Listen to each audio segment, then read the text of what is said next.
जय जय शंकर हर हर शंकर जय जय शंकर हर हर शंकर जय जय शंकर हर हर शंकर जय जय शंकर.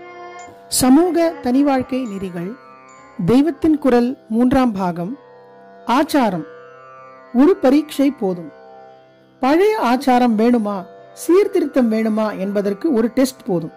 ஒழுங்கீனம், லஞ்சம், திருட்டு புரட்டு, மோசடி, கொலை, வியபச்சாரம் இத்தியாதிகள் நாம் சூப்பர்ஸ்டிஷியஸாக இருந்த போது ஜாஸ்தி இருந்ததா, இப்போது என்லைட்டன் ஆகிவிட்ட பிறகு, அறிவு பிரகாசம் அடைந்த பிறகு ஜாஸ்தியாகி இருக்கிறதா என்று பார்த்துவிட்டால் போதும். இத்தனை அனர்த்த பரம்பரையோடுதான் நாம் சீர்திருந்தி இருக்க முடியும் என்றால் இதைவிட மூட நம்பிக்கைகளை கட்டிக்கொண்டு அழுவதே மேல் என்றுதான் தோன்றுகிறது. மன தூய்மையும் வெளிக்காரியமும். அநேக சமயாச்சாரங்களை, சடங்குகளை சீர்திருத்தக்காரர்கள் ஒதுக்குவதற்கு ஈஸியாக ஒரு காரணம் சொல்லிவிடுகிறார்கள். மனசு சுத்தமாக இருக்க வேண்டியதுதானே முக்கியம். ரிச்சுவல், சடங்கு எதற்கு, இந்த ஃபார்மாலிட்டிஸ் எதற்கு என்கிறார்கள். மனசை தனியாக விட்டால் அது கட்டுப்படாமல் கெட்ட வழியில்தான் போய்கொண்டிருக்கும். எவனாவது 1000 10,000ல் ஒருத்தனுக்குத்தான் காரியத்தில் போகாத போதும் மனசு கட்டுப்பட்டு நல்லதிலேயே போய்கொண்டிருக்கும். மற்றவர்களுக்கு ஒரு காரியத்தை கொடுத்து காரியத்வாரா மனசை பகவானிடமோ ஜனசேவையிலோ திருப்பி விட்டால்தான் உண்டு. இதை கவனித்துத்தான் ஆச்சார அனுஷ்டானங்கள் வைக்கப்பட்டிருக்கின்றன. மனசை தனியாக விட்டால் என்று மட்டும் இல்லை, அதை நாம் ஜபம், ஸ்தோத்திரம் என்று வாக்குடன் சேர்த்து விட்டாலும் கூட கொஞ்ச நேரத்துக்கு அப்புறம் அது பீத்துக் கொள்கிறது.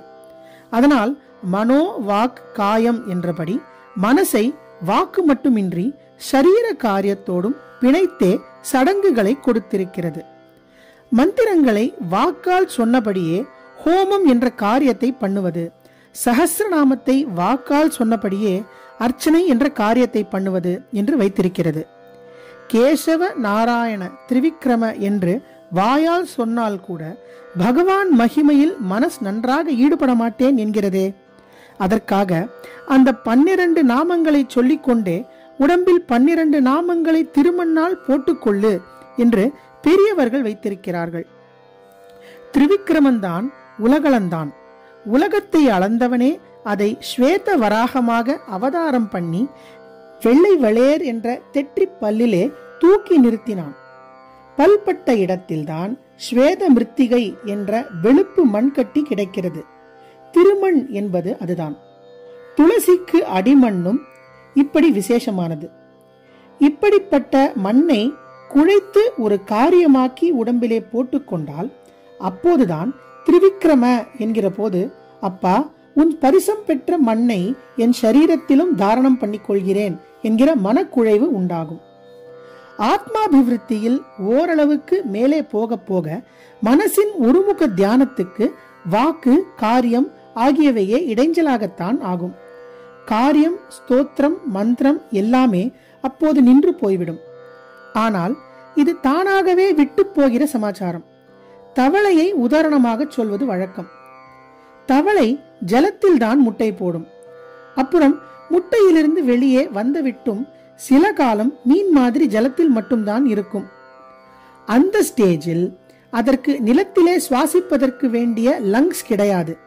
மீன் மாதிரி ஜலத்தில் கரைந்திருக்கிற ஆக்சிஜனை தனக்குள்ளே இழுத்துக்கொள்ளும் கில்ஸ் என்ற உறுப்பு மட்டும்தான் அப்போது தவளைக்கு உண்டு. அப்புறம்தான் அது வளர வளர இந்த உறுப்பு எப்படி மறைந்தது என்றே தெரியாமல் தானாக மறைந்து அதற்கு நிலத்திலே இருந்து கொண்டு காற்றிலேயுள்ள ஆக்சிஜனை சுவாசிக்கக்கூடிய லங்ஸ் உண்டாகிறது.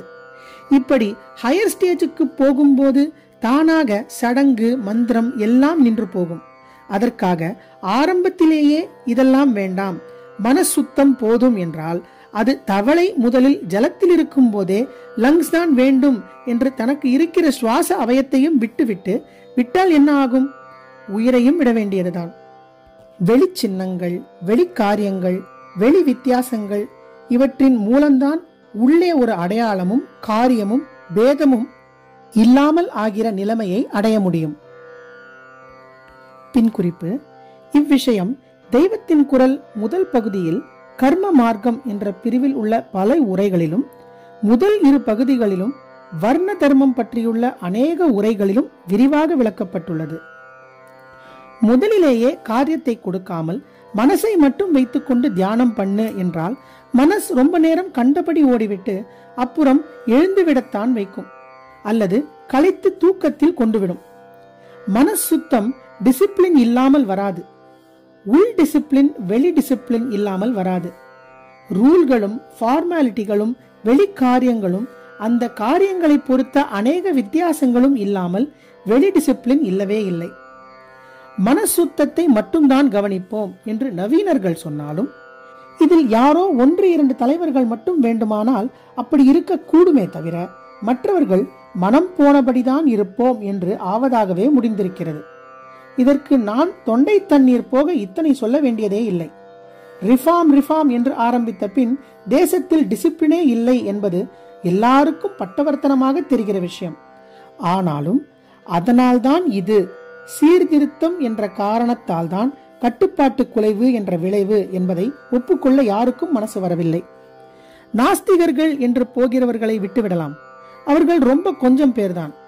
ரிலிஜன் என்று போற்றி சொல்லி நாங்கள் தான் வேதத்தின் ஸ்கிரிப்டை சரியாக புரிந்து கொண்டு இன்டர்பிரட் பண்ணுகிறோம், அதை ஆர்த்தடாக்சியின் ஆதிக்கத்திலிருந்து மீட்டு உள்ளபடி பிரகாசம் பண்ணுகிறோம் என்று சொல்லிக்கொண்டே ரிஃபார்ம்காரர்கள் அனாதி காலமாய் ஒழுங்காயிருந்து வந்த சமுதாயத்தை கட்டுப்பாடே இல்லாமல் டிஃபார்ம் உருக்குலைவு பண்ணுகிறார்களே என்பதுதான் துக்கமாயிருக்கிறது. 1000 லட்சம் ஆசாபாசங்கள் அழுக்குகள் இருக்கிறவர்களை எடுத்த எடுப்பில் உச்சாணி கொம்பில் உள்ள மனசுத்தத்துக்கு ஏறுங்கள் என்று சொல்லி தாங்கள் இங்கேயும் இல்லாமல் அங்கேயும் இல்லாமல் திரிசங்குலோகத்தில் தொங்குவது போதாது என்று மற்றவர்களையும் அவர்கள் ஏற்கனவே இருந்த இடத்துக்கும் கீழே உருட்டி விடுவார்களே என்று துக்கமாக வருகிறது. வேறே ஒன்றும் தெரியாவிட்டாலும் ஈஸ்வரன் என்று ஒருத்தனுக்கு பயந்து தர்ம நியாயமாக நடக்க வேண்டும். பெரியவர்கள் முன்னோர்கள் காட்டும் வழியில் போக வேண்டும் என்பதால் இதுவரை ஜனங்களுக்கு இருந்த ஒழுக்கத்தையும் பணிவையும் கூட இந்த சீர்திருத்தங்கள் போக பண்ணிவிட்டன. ஸ்வதந்திரம் என்று சொல்லி எல்லோரையும் ஸ்வபாவமாக வினய குணம் உள்ள நம்முடைய நல்ல பொதுஜனங்களை மமதையில் கொண்டு தள்ளி இருப்பதுதான் சீர்திருத்தவாதிகள் செய்திருக்கிற கைங்கரியம்.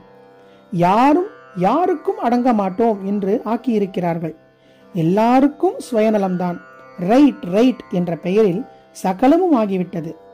ஆனபடியால் நாங்கள் ஹிந்து மத அபிமானிகள் தான், நாங்கள் தான் நிஜமான ஹிந்து மதத்தின் அபிமானிகள், we are for religion என்று சொல்லிக்கொண்டே இவர்கள் காரியத்தில் சாஸ்திர விரோதமாக எதை வேண்டுமானாலும் செய்வோம் என்று போகிற வரையில் இவர்கள் பிரச்சாரம் செய்வது இர்ரிலிஜன், மத விரோதம் தான்.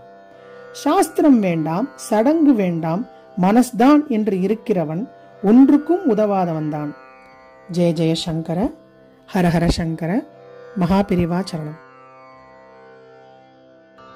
ஜெய ஜெய சங்கர, ஹர ஹர சங்கர, ஜெய ஜெய சங்கர, ஹர ஹர சங்கர, ஜெய ஜெய சங்கர, ஹர ஹர